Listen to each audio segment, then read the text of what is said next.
ہزاروں اسرائیلی اس وقت شہری جو ہیں ملک چھوڑنے پر مجبور ہو چکے ہیں۔ اسرائیلی میڈیا کے مطابق صرف 13 جون کے بعد سے اب تک 8,190 اسرائیلی اپنے گھروں سے بے دخل ہو کر ملک چھوڑ چکے ہیں۔ آج 3 بڑے اجلاس ہوئے جن میں OIC، عرب لیگ اور یورپی یونین کے وزراء خارجہ نے اس جنگ کے حوالے سے بڑی بیٹھک کی۔ ترکیہ کی اخبار ایجنسی انادولو کے مطابق عرب لیگ نے ایران پر اسرائیلی فضائی حملوں کی سخت ترین مذمت کی ہے۔ بسم اللہ الرحمن الرحیم۔ السلام علیکم ناظرین، میں ہوں واجد باوا اور آپ دیکھ رہے ہیں واجد باوا آفیشل ڈیجیٹل چینل۔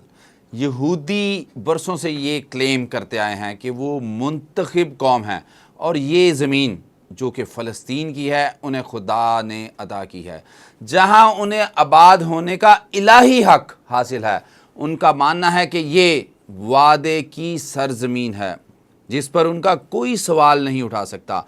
لیکن سوال یہ ہے کہ اگر یہ زمین واقعی خدا کی طرف سے عطا کردہ ہے، اگر تم یہودی واقعی منتخب لوگ ہو تو پھر آج یہودی اتنی بڑی تعداد میں ملک چھوڑ کر بھاگ کیوں رہے ہیں؟ کیا خدا کی طرف سے عطا کی گئی زمین سے بھی کوئی بھاگتا ہے؟ کیا موت اور میزائلوں کا خوف اس الہی وعدے سے بڑا ہو گیا ہے؟ بات کرتے ہیں صہیونی جارحیت کے خلاف ایران کے زبردست جوابی حملوں کی، جنہوں نے اسرائیل کو ہلا کر رکھ دیا ہے۔ ایران کی جانب سے اسرائیلی حملوں کے جواب میں شروع کیا گیا آپریشن وعدہ صادق 3 بھرپور انداز میں جاری ہے۔ تہران نے اعلان کیا ہے کہ اس آپریشن کے تحت تل ابیب سمیت اسرائیل کے کئی اہم علاقوں پر میزائلوں اور ڈرونز کی برسات کا 18واں مرحلہ بھی مکمل کر لیا گیا ہے۔ ایرانی فوج قیادت خاص طور پر خاتم الانبیاء ہیڈ کوارٹر کی جانب سے دعویٰ کیا گیا ہے کہ نئی کارروائیوں میں سیوانی فوجی مراکز، 2 فضائی اڈے، دفاعی صنعتیں اور کمانڈ اینڈ کنٹرول سینٹرز کو براہ راست نشانہ بنایا گیا ہے۔ تہران کا کہنا ہے کہ یہ حملے مرکزی اسرائیل پر کیے گئے ہیں اور انہیں ڈرونز اور میزائلوں کے ذریعے انجام دیا گیا۔ اسرائیل کے نیشنل پبلک ڈپلومیسی ڈائریکٹوریٹ کے مطابق اب تک 450 سے زائد میزائل اور 400 کے قریب ڈرونز ایران کی جانب سے اسرائیل کی طرف فائر کیے جا چکے ہیں، جس سے واضح ہے کہ یہ جنگ اب ایک نئے مرحلے میں داخل ہو چکی ہے۔ اس تباہی کا اندازہ اس بات سے لگایا جا سکتا ہے کہ ایرانی حملوں اور خوف ہلاکت کے باعث ہزاروں اسرائیلی اس وقت شہری جو ہیں ملک چھوڑنے پر مجبور ہو چکے ہیں۔ اسرائیلی میڈیا کے مطابق صرف 13 جون کے بعد سے اب تک 8,190 اسرائیلی اپنے گھروں سے بے دخل ہو کر ملک چھوڑ چکے ہیں۔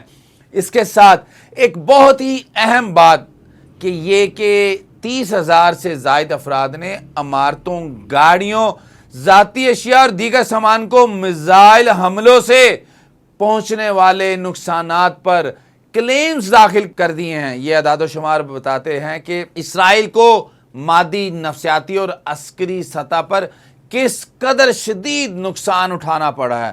یاد رہے کہ یہ جنگ گزشتہ جمعہ کو اس وقت شروع ہوئی جب اسرائیل نے ایران کے اندر کئی مقامات پر، جن میں فوجی اور جوہری تنصیبات شامل تھیں، فضائی حملے کیے۔ اس کے جواب میں ایران نے فوری اور شدید جوابی کارروائی کرتے ہوئے اسرائیل کو اس کی جارحیت کا عملی جواب دے دیا۔ ناظرین، یہ جنگ نہ صرف مشرق وسطی بلکہ پوری دنیا کے امن و استحکام کے لیے ایک خطرے کی گھنٹی بن چکی ہے۔ اس کے حوالے سے آج 3 بڑے اجلاس ہوئے جن میں OIC، عرب لیگ اور یورپی یونین کے وزراء خارجہ نے اس جنگ کے حوالے سے بڑی بیٹھک کی۔ سب سے پہلے بات کرتے ہیں OIC اجلاس کی، تو ترکیہ میں تاریخی شہر استنبول میں اسلامی تعاون تنظیم کے وزراء خارجہ کا اہم اجلاس جاری ہے، جس میں مسلم دنیا کو درپیش چیلنجز اور خطے میں بگڑتی ہوئی صورتحال زیر بحث ہے۔ اجلاس میں ایرانی وزیر خارجہ عباس اراغچی سمیت 40 سے زائد ممالک کے سفارتکار شریک ہیں، جبکہ پاکستان کی نمائندگی پاکستان کے نائب وزیر اعظم اسحاق ڈار کر رہے ہیں۔ دلچسپ امر یہ ہے کہ OIC کے اس پلیٹ فارم پر اسحاق ڈار اور عباس اراغچی ایک ساتھ نشستوں پر جلوہ افروز ہیں جو علاقائی اتحاد مکالمے کی علامت قرار دیا جا رہا ہے۔ اجلاس کے دوران نہ صرف ایران میں حالیہ کشیدگی کا تفصیلی جائزہ لیا جا رہا ہے بلکہ ایران اور اسرائیل کے درمیان بڑھتے ہوئے تناؤ اور غزہ پر اسرائیلی حملوں کے حوالے سے خصوصی سیشن بھی منعقد کیا جائے گا۔ اس موقع پر اسحاق ڈار پاکستان کا موقف پوری شدت سے پیش کریں گے، جس میں خطے میں امن، سفارتکاری اور یکجہتی کے اصولوں پر زور دیا جائے گا۔ ترکیہ کے وزیر خارجہ نے اپنے خطاب میں کہا کہ اسلام ہم سب کو متحد کرتا ہے۔ مسلمان کل دنیا کی آبادی کا 3/4 حصہ ہیں۔ تقسیم شدہ مسلمان کامیاب نہیں ہو سکتے۔ دنیا بھر میں ہمارے مسلمان بھائی مشکل میں ہیں۔ غزہ کے لوگوں کا قتل عام جاری ہے۔ اسرائیل اس وقت ایران پر حملہ آور ہے۔ اجلاس کے دوران ترک صدر رجب طیب اردوغان نے اپنے خطاب میں مشرق وسطیٰ میں جاری بحران، فلسطینیوں کی حالت زار اور مسلم ممالک کے درمیان اتحاد کی ضرورت پر روشنی ڈالی۔ ترک صدر اردوغان نے اپنے خطاب میں امید ظاہر کی ہے کہ اس اجلاس کے نتیجے میں ایسے فیصلے لیے جائیں گے جو مسلم دنیا کے لیے بہتری کا باعث بنیں گے۔ انہوں نے کہا غزہ کے عوام کا دکھ ہمارا اپنا دکھ ہے اور ہم کسی صورت خاموش تماشائی نہیں بن سکتے۔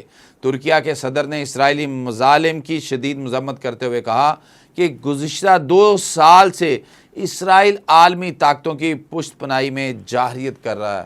انہوں نے کہا کہ لاکھوں فلسطینی اسرائیلی حملوں میں شہید ہو چکے ہیں اور غزہ میں اس وقت بھوک اور افلاس کا راج ہے۔ صدر اردوغان نے خبردار کیا کہ اسرائیل کی موجودگی میں خطے میں کبھی بھی امن قائم نہیں ہو سکتا۔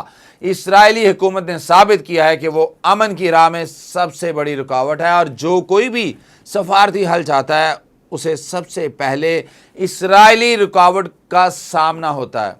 ناظرین، استنبول میں جاری یہ اجلاس ایک ایسے وقت میں ہو رہا ہے جب مشرق وسطیٰ جنگ کے دہانے پر ہے اور OIC کے فیصلے مسلم دنیا کے مستقبل پر گہرے اثرات مرتب کر سکتے ہیں۔ دوسری جانب عرب لیگ کے وزراء خارجہ کا اجلاس بھی استنبول میں ہوا جس میں مشرق وسطیٰ کی صورتحال خصوصاً 13 جون سے ایران پر اسرائیلی حملوں کے تناظر میں تبادلہ خیال کیا گیا۔ عرب لیگ کے وزراء خارجہ نے ایران پر اسرائیلی جارحیت کی شدید مذمت کرتے ہوئے کشیدگی میں کمی کی اپیل کر دی ہے۔